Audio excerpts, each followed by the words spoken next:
Back again here in Monterey at Otter again. This of course is 2019 and we're here to find out the best tech and the best new bikes. See what's here. Come and have a little walk around the pits with me.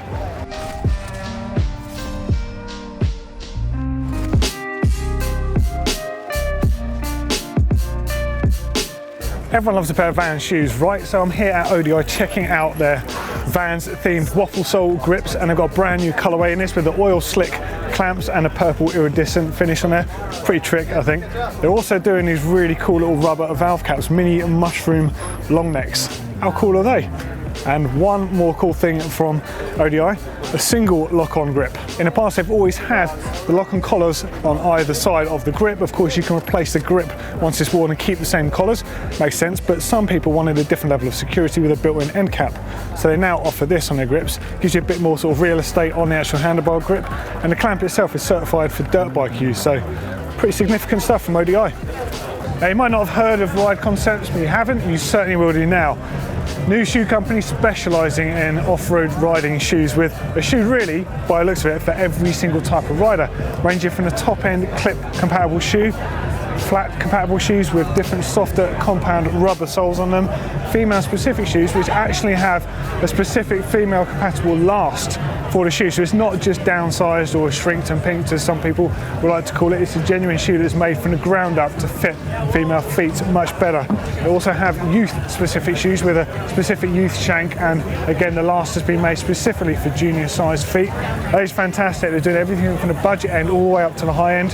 Top end here is about $160 US. We're starting at about $100 US for the shoes. Genuinely, there's an off-road shoe here for every type of rider. I think they're absolutely fantastic looking. Check them out. Everyone knows about Evoke. They make some of the world's best bags and all sorts of different variety stuff, including the new protective bag, which we mentioned on the tech show recently. They've got these new multi-frame bags, which I think are absolutely fantastic.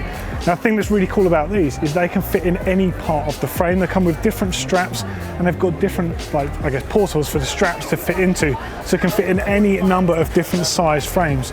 Two size bags. They've got all your usual features, waterproof zip. The bags are waterproof. They've got the zipper garages on there. And then, as with all Evoke stuff, you just look at the quality of the stuff on the inside. Really nicely lined. You've got little pockets so you can put change in there or whatever you want to store on your bike. It just goes hand in hand with what people are doing with bikes now. They want to run more water bottles on the bike, carry stuff on the bikes, and not be running packs on their backs. So I think it's a really cool solution, and because Evoke really, they do this stuff so well, I think they're going to sell really, really well. So you're going to see these later in the year. I think they just said to me they're coming out around June time in the US, and they're later for the rest of the year. Cool little products, eh? Going along with the theme of taking off the hydration pack and carrying the bare minimum with you, you can of course run a hip pack. But what if you want to go even less, just like car keys, CO2 cartridge and a phone? Check this out. This is a new race belt from Evoke, very, very minimal. You can wear this under a jersey. Again, like all the Evoke stuff, it's got Aeroflex, so you can really crank these up tight and they don't get in the way of your breathing, they don't restrict you. It's got nice cool max to wick away sweat. It's got a zipped pocket there, so you can put perhaps a multi-tool in there or your car keys on the little key fob thing. And of course, it's got straps, so you can put a pump in there, any of the small things you want. But the idea is it's the bare minimum. It's really, really small. You don't even know you can have this thing on. They're doing various colors. If you want to show it off, they're doing black. If you don't, great little product. Now, in the past on GMBN Tech shows, we've shown you the ramp control cartridge by MRP, which fits in the top of your fork. You can adjust the air pressure and you can adjust how much the fork ramps up just by this. And now, for 2019, they've got a new version, they've got Pro models. So in addition to being able to adjust that independently of the rest of the features on the fork, it actually has air volume adjustment on top of things as well. So you can actually tune the air volume of the fork. So two separate air adjustability motions there. Also from MRP, it's the second generation of their wave ring. So the wave ring is a slightly different take on the narrow wide solution. So narrow wide chain rings, of course, enable chain to stay on the actual chain ring, doesn't want to derail itself. And they work great, but these ones are very slightly different. It has a slight, almost an S-shaped profile to the chain ring there. And one of the benefits of that is it doesn't wear out quite as fast, nor does it wear out your chain quite as fast. And also, if like us in the UK, you end up riding in muddy conditions, it's going to make a lot less noise. So it's got to be a good thing, eh? As you know, putting the right colour stuff on your bike is absolutely essential. Remember earlier on we had a look at those Vans themed waffle sole grips, had the purple iridescent finish with the oil slick collars, where you can match up with the Speedo pedals as well. So they've got a pedal called the Trident. It comes in a unicorn finish, which is basically the same oil slick style finish. This one's matte. They've also got a glossy finish. I think that looks so trick. Check it out. And also know how thin that pedal is. Imagine how good that's going to feel the closer your foot is to the axle of the pedal. Kind of like being on a skateboard, gives you more stability. Nice.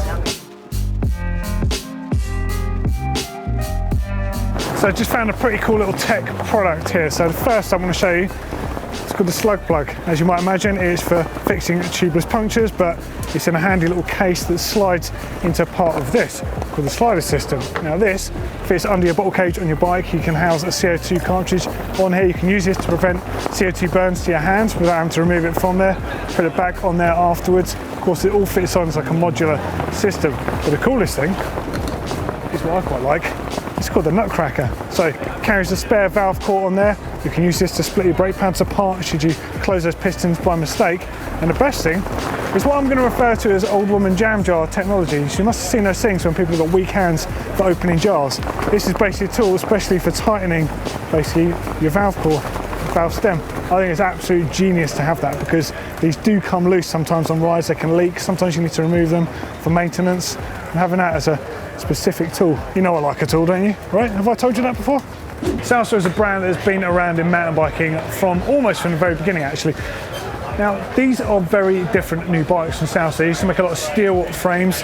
Now this is the Spearfish, so it's a 100mm travel out back running 120 on the front. I actually used to have one of these when it was a 100mm bike front and rear, and it was actually a very lightweight bike. This is far different, far more suitable for the modern style riding we're starting to see a lot more of. As you can see, these are set up for something like the Cape Epic, yeah? 2-bottle system, and they're anything mount on here. So they were thinking, why are people strapping on tubes and stuff to the frame where you're scuffing up your paint? Let's make a mount for that. So it's a retrofittable mount. You can get this aftermarket. It sits under the bottle cage here, and it has its own bag to actually hold a tube and CO2 cartridges inside. Really nice. Like I say, 100 on the back, 120 on the front. And just over here is the horse teeth, which is like the supersized version of the same bike. This is running 140 up front and 120 out back, again with 29-inch wheels. Keep saying this, and like 120mm travel 29er, that is like really the bike of now. This is what people really should be trying to ride, because I reckon they've got more fun and they're way more capable than you would ever think you could have for a bike like this. And over here, they've also got a bike called Rustler. So this is 27.5-inch. It's running a 130mm travel out back and a 150 fork up front, 65-degree head angle. Slightly more aggressive, but again, not too emphasis on putting too much travel on the bikes. I think people get carried away with having too much travel on bikes. This has got exactly what you need. It can take the wide trail tyres, as you can see on here. Plenty of clearance for that sort of stuff. Throw it around, treat it badly, and it's going to still winch you to the top again. Amazing. And this one's actually got a split pivot on the back here. So it's a super active design. It's essentially a single pivot, but by having a split pivot, it means it's very active under braking. So the braking has no effect on suspension action. Really good system, and I'm really pleased to see Salsa pushing out bikes like this, way more progressive than the stuff they've been doing for the last few years. I think it's exactly right. They need to be doing this because of the fact that it's such a prestigious brand. If you were to take a look at the rest of the range, far more traditional, steel bikes, gravel bikes, that sort of stuff. But for me, it's about bikes like this. If I was going to have one of these, it'd probably be the horse teeth, 120, 140. Every now and then you see one of those strange little products that you can easily overlook, but actually can make riding a lot easier in certain situations. Now, way back when I started riding mountain bikes, the fashion was to have bar ends on your handlebars. Now, bar ends, of course, gave a welcome change of position, which is really important if you're doing something like XC or endurance riding, anything where you're spending hours in the saddle. Now, these little fellas, togs, sit on handlebar grips here, just on the inside of the bars. And you might have done this before yourself, where you just relieve the pressure off your hand grip, basically resting your thumb on the top. It gives you another position to use without the chance of your hand really bouncing off the bars. It's not an essential thing to use, it's there as a good option. I think it's a really great idea, because I definitely won't be putting bar ends back on a bike at any point soon. I don't like the way they can hook on the brush in the undergrowth, so having an alternative position for long-term riding, I think it's a fantastic little option. Nice and neat, they don't weigh much, and they also make carbon ones too. Pretty cool.